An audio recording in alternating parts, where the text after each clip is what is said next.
श्री कृष्ण का जन्म मथुरा के उग्रसेन राजा के बेटे कंस का वध करने के लिए हुआ था।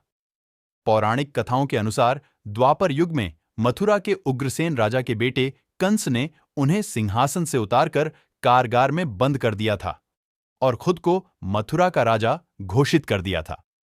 राजा की एक बेटी और एक बेटा था। बेटा कंस और बेटी देवकी।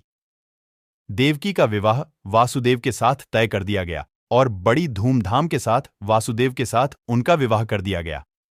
लेकिन जब कंस देवकी को हंसी खुशी रथ से विदा कर रहा था, उस समय आकाशवाणी हुई कि देवकी का 8वां पुत्र ही कंस का वध करेगा। आकाशवाणी सुनकर कंस की रूह कांप गई और वह घबरा गया। आकाशवाणी के बाद कंस ने बहन देवकी की हत्या करने की ठान ली।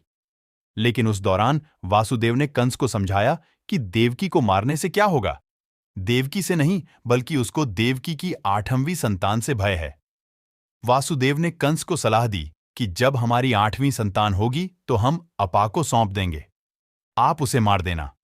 कंस को वासुदेव की ये बात समझ आ गई, लेकिन वासुदेव और देवकी को कंस ने कारागार में कैद कर लिया।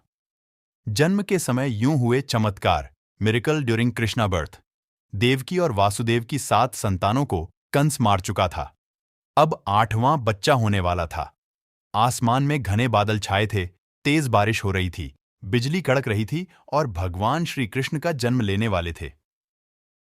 रात्रि ठीक 12 बजे कारागार के सारे ताले अपने आप टूट गए और कारागार की सुरक्षा में लगे सभी सैनिक गहरी नींद सो गए। उसी समय वासुदेव और देवकी के सामने भगवान श्री विष्णु प्रकट हुए और उन्हें कहा कि वे देवकी के गर्भ से 8वें पुत्र के रूप में जन्म लेंगे। इतना ही नहीं, भगवान विष्णु ने कहा कि वे उन्हें गोकुल में नंद बाबा के यहां छोड़ आएं और वहां अभी अभी जन्मी कन्या को कंस को लाकर सौंप दें। वासुदेव ने भगवान विष्णु के बताए अनुसार ही किया। गोकुल से लाए कन्या को कंस को सौंप दिया। कंस ने जैसे ही कन्या को मारने के लिए हाथ उठाया, कन्या आकाश में गायब हो गई और आकाशवाणी हुई कि कंस जिसे मारना चाहता है वे तो गोकुल पहुंच चुका है। ये आकाशवाणी सुनकर कंस और घबरा गया।